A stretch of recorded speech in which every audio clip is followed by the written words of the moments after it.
आप सभी का मेरे चैनल पे बहुत बहुत स्वागत है। इसके जस्ट पहले वाले वीडियो में हम मैट्रिक्स का कुछ इंट्रोडक्शन दिए थे। इस वीडियो में हम दो टाइप का क्वेश्चन आपको बताने वाले हैं।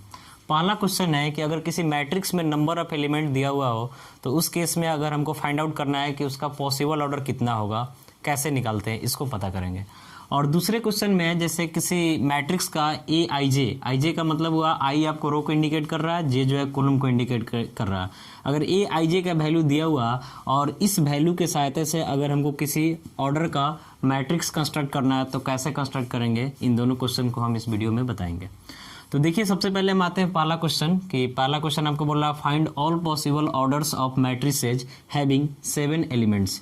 यानी क्वेश्चन बोल रहा है कि एक ऐसा मैट्रिक्स जिसके पास नंबर ऑफ एलिमेंट्स 7 है तो उसमें पॉसिबल ऑर्डर क्या क्या हो सकता है।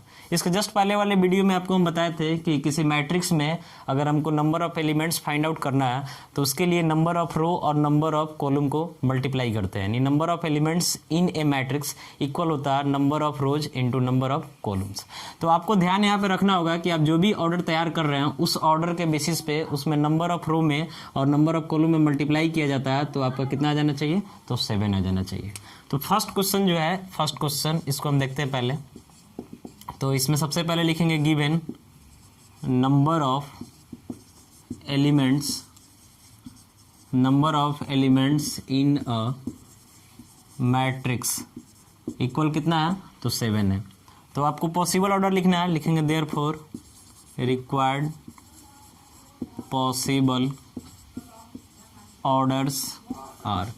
तो 1 से तो सबसे पहले आपका आ जाएगा, सबसे पहला एक ऑर्डर होगा जो कि 1/7 होगा।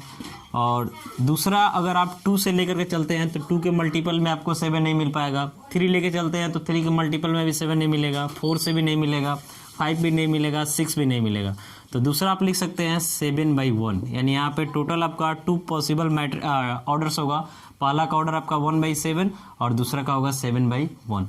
ऐसे ही अगर मान लेते हैं कि अगर हमको क्वेश्चन में बोल रहा है कि किसी मैट्रिक्स में नंबर ऑफ एलिमेंट जो है 10 है तो पॉसिबल ऑर्डर को फाइंड आउट करने के लिए तो सबसे पहला मेरा जो ऑर्डर बनेगा यहाँ पे ये आपका 1/10 ऑर्डर का बनेगा। दूसरा जो यहाँ पे बनेगा अगर 2 से लेते हैं हम, यानी नंबर ऑफ रो अगर 2 लेते हैं तो कॉलम 5 ले लेंगे तो बन जाएगा 2/5, यानी दोनों मल्टीप्लाई कर रहे हैं तो 10 आ गया। 3 से नहीं बन पाएगा, 4 से भी नहीं बन पाएगा, 5 से बनेगा यानी 5/2 ऑर्डर का एक बन जाएगा। और अगला जो है आपका एक 10/1 ऑर्डर का बन जाएगा। यहाँ पे एक चीज़ ध्यान रखना है कि ये जो मैट्रिक्स है ये आपका 1/10 ऑर्डर का है और ये जो मैट्रिक्स है 10/1 ऑर्डर का है। दोनों डिफरेंट मैट्रिक्स है, आपको ये ध्यान रखना है क्योंकि इससे यहाँ पे नंबर ऑफ रो 1 है और यहाँ पे नंबर ऑफ रो 10 है, या नंबर ऑफ कॉलम 10 है और यहाँ पे नंबर ऑफ कॉलम 1 है। तो दोनों मैट्रिक्स यहाँ पे डिफरेंट है। ऐसे ही अगर मान लेते हैं कि क्वेश्चन में देता है कि किसी मैट्रिक्स के पास नंबर ऑफ एलिमेंट 19 है तो उस केस में पॉसिबल ऑर्डर लिखने के लिए तो सबसे पहला ऑर्डर हो जाएगा इसका 1/19। इसके बाद देख रहे हैं कि 19 प्राइम नंबर है, यानी किसी दूसरे से तो ये हो नहीं पाएगा, कटेगा नहीं। तो इसके जस्ट बाद वाला जो ऑर्डर मिलेगा ये 19/1 ऑर्डर का मिल जाएगा। एक चीज़ ये भी ध्यान रखना है कि जैसे इस क्वेश्चन में दिया हुआ था कि 7 एलिमेंट है तो इसका पॉसिबल ऑर्डर लिख दिए। अगर पूछता है कि नंबर ऑफ पॉसिबल ऑर्डर तो एक ऑर्डर यहाँ पे, एक ऑर्डर यहाँ पे, यानी यहाँ पे नंबर ऑफ पॉसिबल ऑर्डर आपका 2 हो जाएगा।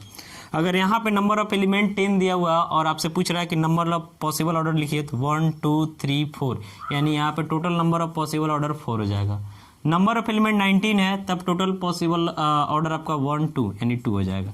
तो इस तरीके से अगर किसी मैट्रिक्स में नंबर ऑफ एलिमेंट दिया हुआ तो उसका पॉसिबल ऑर्डर कैसे लिखते हैं, नंबर ऑफ पॉसिबल ऑर्डर कितना होगा, इसको आप फाइंड आउट कर सकते हैं। इसके बाद जो सेकेंड क्वेश्चन है उसको हम समझने का प्रयास करेंगे। तो सेकेंड क्वेश्चन में आपको क्या बोल रहा है कि construct A 3/4 matrix whose elements are given by aij equal i + 2j का होल स्क्वायर अपॉन 2। यानी यहाँ पे आपसे सबसे पहले बोल रहा है कि जो मैट्रिक्स कंस्ट्रक्ट करना है उसका ऑर्डर क्या हो, तो 3/4 हो। जब भी इस टाइप का क्वेश्चन हो तो सबसे पहला काम आपको क्या करना है कि आपको एक मैट्रिक्स सपोज करना है जिसका ऑर्डर क्या हो, तो 3/4 हो। 3/4 क्या इंडिकेट कर रहा है कि नंबर ऑफ रो आपका कितना हो, तो 3 हो, और नंबर ऑफ कॉलम कितना हो, तो 4 हो। तो हम लिख रहे हैं यहाँ पे एक मैट्रिक्स A11, यानी फर्स्ट रो के फर्स्ट कॉलम में है A12, A13, A14। 4 इसलिए लिखे हैं क्योंकि हमको 4 तक लेके जाना है। इसके बाद यहाँ A21, A22, A23, A24। फिर यहाँ हो जाएगा A31, A32, A33, A34।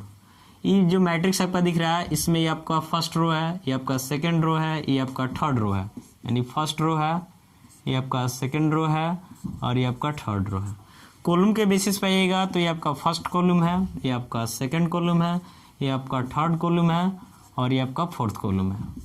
यानी इस मैट्रिक्स का जो ऑर्डर होगा, तो ऑर्डर लिखने के लिए किसी भी मैट्रिक्स में पहले हम रो को लिखते हैं फिर कॉलम को लिखते हैं। तो इसका ऑर्डर क्या हो गया 3/4। यानी यहाँ जो मैट्रिक्स तैयार होगा इस मैट्रिक्स में टोटल एलिमेंट को पहले हमको वैल्यू फाइंड आउट करना होगा, फिर वैल्यू को यहाँ पुट करना होगा।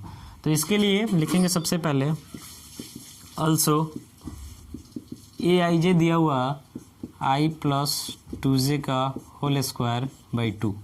अब इसमें जितना आपको दिख रहा है एलिमेंट, ये टोटल का वैल्यू हमको फाइंड आउट करना होगा। तो जैसे हम निकालते हैं यहाँ से A11, तो ij यानी i का वैल्यू यहाँ पे 1 है, j भी 1 है। तो यहाँ पे लिखेंगे 1 + 2 इंटू j के जगह पे 1 का होल स्क्वायर बाई 2। यानी यहाँ पे हो जाएगा 1 + 2 1 = 2 होल स्क्वायर बाई 2। तो 1 + 2 3, 3 का होल स्क्वायर यानी 9/2। यानी A11 का वैल्यू मिला 9/2। ऐसा ही हमको निकालना होगा फिर A12। तो A12 का मतलब ij यानी i के जगह पे 1 पुट करना होगा, j के जगह पे 2 पुट करना होगा। तो i + 2j है, तो i के वैल्यू 1 + 2j, 2 इंटू j आपका 2 है, इसका होल स्क्वायर होगा अब बाई 2। तो 2 2 = 4, 4 1 5, 5 का स्क्वायर यानी 25/2। इस तरीक़े से आपको क्या करना है, इस तरीक़े से इसमें जितना भी एलिमेंट दिख रहा है A11 निकाल लिए, A12 निकाल लिए, फिर A13, A14, A21, इस सारे एलिमेंट को फाइंड आउट करना है और इसके बाद जो जहाँ वहाँ पे उस वैल्यू को पुट कर देना है, वहीं आपका आंसर हो जाएगा। तो इस वीडियो में हम देख लिए इन दोनों क्वेश्चन को। उम्मीद है कि आपको समझ में आया होगा। और अगर आपको मेरा वीडियो अच्छा लगता है तो आप मेरे चैनल को सब्सक्राइब कर दें और आप अपने घर से मेरे YouTube की सहायता से आप पढ़ाई कर सकते हैं। फिलहाल इस वीडियो में इतना ही, फिर मिलते हैं अगले वीडियो में। Thank you.